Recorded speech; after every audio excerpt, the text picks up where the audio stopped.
नाज़रीन, 2010 से लेकर 2015 तक पाकिस्तान क्रिकेट टीम के ऊपर बहुत बुरा वक्त रहा। स्पॉट फिक्सिंग, मैच फिक्सिंग कहाँ नहीं होती। हमारी किस्मत बुरी थी कि हमारे खिलाड़ी पकड़े गए। खान साहब, किस तरह पकड़े गए ये खिलाड़ी, और क्या ये सिर्फ पाकिस्तानी खिलाड़ी मैच फिक्सिंग और स्पॉट फिक्सिंग करते थे? क्या बाकी खिलाड़ी जो है वो बहुत तेज़ थे या वो करते ही नहीं थे? ये ऐसा होता है कि पूरी दुनिया में होता है, काम हर जगह पे हो रहा होता है, एक ही तरह का काम बहुत सारी जगहों पे हो रहा होता है। ठीक है, पर जो पकड़ा जाता है ना, बदनाम वही होता है। बिल्कुल सही। हमारी किस्मत ख़राब थी 2010 में, हम पकड़े गए। हम पकड़ने से मुराद ये है, हमारे खिलाड़ी पकड़े गए, रंगे हाथों पकड़े गए, जैसे कहते हैं ना कि रेड हैंडेड। यस। वो मज़र मजीद के पास एक लड़का गया, वो भी लड़का ही था, न्यूज़ ऑफ द वर्ल्ड का रिपोर्टर था।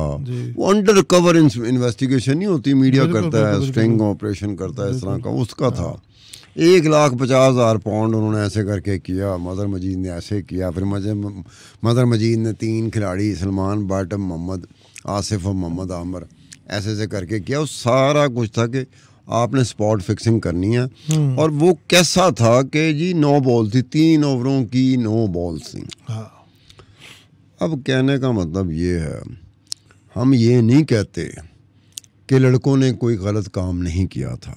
सलमान बट हो, आमिर हो, आसिफ हो, गलत काम हो गया। मदर मजीद जो था उसके पास 1,50,000 पाउंड थे, इनमें तकसीम हो गए, सज़ा भी होगी इनकी। ना सिर्फ क्रिकेट खेलने पे पाबंदी लग गई, बल्कि इनको जेल भी हो गई थी, लंबी चौड़ी जेल भी हो गई थी। और फिर खान साहब, पाकिस्तान के ऊपर शायद उससे बुरा वक्त कभी आया ही नहीं। सारी की सारी टीम डिमोरलाइज्ड, आपकी क्लब क्रिकेट, आपके जितने भी ग्रेड्स ऑफ क्रिकेट थे, सारे प्लेयर्स बैठ गए। हर बंदे को शक की नज़र से लोग देखना शुरू हो गए। और एक जो मोटिवेशन लेवल होता है ना, जिस तरह आजकल T20 वर्ल्ड कप चल रहा है, तो आपको गली मोहल्लों के अंदर क्रिकेट की ज़्यादा नज़र आना शुरू हो जाएगी। पाकिस्तान की किट पहने हुए लोग नज़र आना शुरू हो जाएंगे। Cricket just vanished after that event.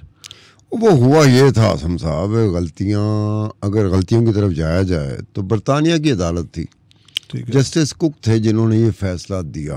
ठीक है, बड़ा ज़बरदस्त फैसला था, हर लिहाज से ज़बरदस्त फैसला नहीं था, हर लिहाज से। अच्छा, कोई ऐसी जगह होती है जहाँ अदालत से भी गलती हो जाती है, कोई कमी कुताही रह गई उनसे। इतनी बड़ी कमी कुताही बरतानवी अदालत से एक्सपेक्ट नहीं कर सकता। तो आप ये कह रहे हैं कि दोनों को, तीनों को जो सज़ा हुई वो ठीक नहीं हुई?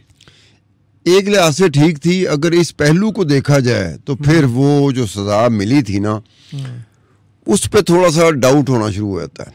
पूरी तरह डाउट नहीं होगा, थोड़ा सा डाउट होगा। क्लियर करें, आप कह रहे हैं कि एक लिहाज से सज़ा बिल्कुल ठीक थी, लेकिन अगर केस को सही तरह सुना जाता, तमाम पहलू देखे जाते, तो शायद सज़ा माफ़ हो सकती। यार गलती एक आसिम होती है, गलती बहुत ही बड़े बड़े बंदे से भी हो जाती है और अदालत से भी हो जाती है। हुआ ये था, जो उसमें सबसे बड़ी गलती जो थी, जो ये बात कौन समझेगा या किसने समझी, जो या तो बुकिया था या सट्टेबाजी की दुनिया को जानता था या मैच फिक्सिंग और स्पॉट फिक्सिंग को जानता था, उनकी नज़र में ये था कि बहुत बड़ा फ्लॉ रह गया था उस अदालत के उस फैसले में, बरतानिया की अदालत के उस फैसले में, जिसको में सलमान बट, मोहम्मद आसिफ और मोहम्मद आमिर को और मदर मजीद को सजा हो गई थी। हाँ साहब, उसमें तो बहुत तगड़े वकील हायर किए गए थे, बड़ी तगड़ी वकील हायर किए गए थे। हुआ ये था कि जी क्रिकेट की दुनिया में, बुकियों की दुनिया में, सट्टेबाजी की दुनिया में कोई एक भी ऐसा बुकिया नहीं है जो 9 बॉल पे आपकी बैटिंग को, सट्टेबाजी को एक्सेप्ट कर ले। ओके। अब ये अजीब सी बात थी कि यार 9 मैच नहीं, मैच के ऊपर बैटिंग नहीं हुई कि सट्टेबाजी हो रही मैच पे, ठीक है, हो रही होती है कि ये हारेगा ये जीतेगा। वो किस पे हुई? 1,50,000 पाउंड उस वक्त मेरे ख्याल में 5 करोड़ से ऊपर बनते थे Pakistani rupees. Legal book maker हो, बरतानिया में लीगल बुक मेकर होते हैं, उनको ले लें आप, या इंडिया में या दुबई में या पाकिस्तान में जो इलीगल बुक मेकर बुकिया बैठा हुआ है, जी जी, कोई भी 1,50,000 पाउंड 9 बॉल के ऊपर बैटिंग आपकी एक्सेप्ट ही नहीं करेगा। मुझे कोई एक बुकिया निकाल के दिखा दें, बुकिया ने बहुत बड़ा बोर्ड लगा लेना कि मुझे वो समझा हुआ है कि तू आ गया मेरे पास कि जी तीसरी ओवर है, तीसरी ओवर का तीसरा गेंद है जी, 6वीं ओवर है, इसका 5वां बॉल है जी, फलाना ओवर है, इसका आखिरी बॉल है। और मैं कहूँगा भाईजान बुकिया, मैं बुकिया, चाहे वो इंग्लैंड का बुकिया हो या पाकिस्तान, इंडिया और दुबई का बुकिया हो, हाथ जोड़ के उसको पंटर को कहेगा मुझे क्या तुम लोगों ने वो समझा हुआ। इतना ही मैं बेवकूफ़ हूँ कि मुझे पता ही नहीं कि तू कितना स्पेसिफिक हो के मेरे पास बैटिंग करने आ रहा है। 1,50,000 पाउंड, मैं पागल हूँ क्या? मुझे बुक मैनेजमेंट नहीं आती? ये एक ऐसा पॉइंट था जिस पे अदालत ने भी इसको रेफर किया था सो कॉल्ड कंसर्न क्वार्टर्स को कि जी 9 बॉल पे बैटिंग होती है कि नहीं हो सकती। आप बुकिए हो, मैं पंटर हूँ, मैं सट्टेबाजी करता हूँ, मैं आपके पास जाऊंगा ना, स्पेसिफिक की 3 ओवर बताऊंगा कि ये ओवर है, इनकी फलानी फलानी बॉल है, मैंने उस पर 1,50,000 पाउंड बेट करने हैं, सट्टेबाजी करने हैं। आप हाथ जोड़ लोगे भाई, चाय पिए और जाए यहाँ से, इतना स्पेसिफिक हो के आए हो। कहा साहब बुक के अंदर तो चलता ही ऐसे है। नो, क्या होता फिर? नो वे एट ऑल, ये नहीं चलता। 9 बॉल पे नहीं चलता। आप पूरे का पूरा मैच है, मैच शुरू हुआ ना, 2 टीमें थी, मध्य मुकाबल टीम अगर एक बहुत मजबूत है, एक बहुत कमजोर है, तो ऑब्वियस बात है जो बहुत मजबूत होगी उसका बहुत ज्यादा कम भाव होगा, जो कमजोर होगी उसका बहुत ज्यादा भाव होगा। ठीक है। अब बीच में जाके मैच बदल रहा होता है। ये T20 में, वनडे में मैच बदल रहा होता है, सम टाइम बदल जाता है, पोजीशन एक टीम की मजबूत होना शुरू हो जाती है, फिर सट्टेबाजों का रुझान उस टीम पर हो जाता है, फिर अपने यहाँ जो बैटिंग होती है, जो सट्टेबाजी होती है, वो बदल रहे होते हैं। मैं इंडिया पाकिस्तान है, इंडिया पाकिस्तान का अगर पूरे का पूरा मैच जितने भी घंटों पर हो, चाहे T20 है या वनडे है, उस दौरान आप देखें जो सट्टेबाज होता है ना, वो ये नहीं कि वो पाकिस्तान के ऊपर बैटिंग करी जा रहा है या इंडिया के ऊपर बैटिंग करी जा रहा है, वो ऐसे नहीं होगा, वो बदल रहा होता है। वो देख रहा है इस वक्त इंडिया की पोजीशन मजबूत हो गई है, तो वो इंडिया की तरफ अपनी बैटिंग शिफ्ट कर देगा। फिर वो देखेगा मेरी हार इतनी है, जीत इतनी है, उसके बाद पाकिस्तान बैटिंग साइड मजबूत हो गई, तो उसने अपनी बैटिंग सट्टेबाजी जो है वो वॉल्यूम शिफ्ट करना, वो ठीक हो गया। लेकिन खान साहब लेकिन 9 बॉल पे नहीं हो सकती। इसको स्पॉट फिक्सिंग आ गया। नहीं, स्पॉट फिक्सिंग में बेशुमार और चीजें आती हैं। लाइक यार एक जमाने में ये था कि वाइड बॉल, बाद में वाइड बॉल पे बैटिंग सट्टेबाजी बुकमेकरों ने लेनी छोड़ दी थी। अच्छा, उन्होंने कहा कि ये एक बंदा है, बॉलर है, उसके साथ सारा तय हुआ है कि आप ये बॉल वाइड बॉल करोगे।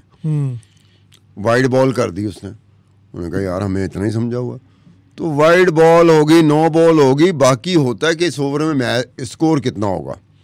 चौके देखते हैं आप, चौके लग रहे हैं तो आप कहते हैं 20 होगा, 25 होगा, 15 होगा, 30 होगा। जो मैं समझता हूँ एक जब अदालत मांग रही होती है ना एक्सपर्ट ओपिनियन कि ये फलाना मामला है, इसको ज़रा देखें, बताएं। इस तरह जस्टिस कुक जिसने फैसला दिया था, उसने भी ये मामला रेफर किया था कि क्या 9 बॉल पे बैटिंग एक्सेप्ट कर सकता है बुकमेकर के नहीं। जस्टिस कुक ने किया था रेफर, तो फिर उस पे क्या बड़ा कॉम्प्लिकेट उसमें हुआ था। अब 2 बंदे हैं इस वक्त मेरे जहन में आ रहे हैं कि जो CBI थी, CBI ने 2000 में एक इंक्वायरी की थी मैच फिक्सिंग की, बहुत बड़ी इंक्वायरी की थी। उसके बाद CBI का जो रिटायर्ड हो जाता था ना, CBI का अफसर रिटायर्ड हो जाता था, उसकी डिमांड बहुत होती थी, खास तौर पे ICC का जो इंटरनेशनल क्रिकेट काउंसिल है, उसकी जो एंटी करप्शन यूनिट होता है ना, उसमें नौकरी के लिए। ठीक है। तो उस वक्त भी एक CBI का अफसर था जो रिटायर होके, जिसको ICC ने अपने एंटी करप्शन यूनिट में रख लिया था। ठीक है। रवि स्वामी उसका नाम था। वो अपनी मुकद्दस लड़की कह रही थी जी वो स्वामी नहीं है, वो स्वामी नहीं है, स्वानी है। अब वो स्वामी था या स्वानी था, रवि स्वामी। तो वो उससे इस काम पे मामूर किया गया, अदालत ने मामूर किया। ठीक है। कि ये पता कराओ कि 9 बॉल पे बुकिया बैटिंग सट्टेबाजी एक्सेप्ट कर सकता है कि नहीं कर सकता। फिर उसने आगे कहा कि जी 40,000 पाउंड और 50,000 पाउंड तक एक्सेप्ट कर सकता है। हालांकि दुनिया में इस तरह का कोई कॉन्सेप्ट मौजूद ही नहीं है। आज भी आप किसी बुकिए के पास चले जाएं, आप सिंपल ये बात थी कि जस्टिस कुक को ये करना चाहिए था कि बुक मेकर जो लीगल बुक मेकर है, इलीगल बुक मेकर तो जाएगा ही नहीं। अगर मैं इलीगल बुक मेकर हूँ मैं तो आपको कहूँगा ही नहीं कि मैं बुकिया हूँ, बात समझ रहे ना। लीगल बुक मेकर कहता ना, हाँ, तो जस्टिस कुक को चाहिए था इंग्लैंड के जो लीगल बुक मेकर थे उनको बुलाया, कहता कि जनाब ये 9 बॉल पे बैटिंग का एक्सेप्ट करना बुकिए का, हाँ जी, वो बताया जाए। अब कहने का मतलब ये है कि ये नहीं हुआ। वो रवि स्वामी साहब जो CBI इंडिया के थे, वो एंटी करप्शन यूनिट के इंचार्ज थे ICC के, जज साहब ने उनसे, वो भी मशावरत देने वालों में से थे, उन्होंने मशावरत दी कि ये बैटिंग हो सकती है, बुक मेकर इस सट्टेबाजी को एक्सेप्ट कर सकता है।